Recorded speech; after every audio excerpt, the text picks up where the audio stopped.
ละแสบหัวใจปันไฟจี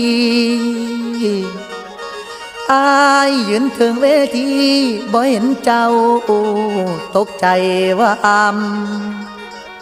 อยู่ใส่นอสาวฟังลำคนเคยหัวนอ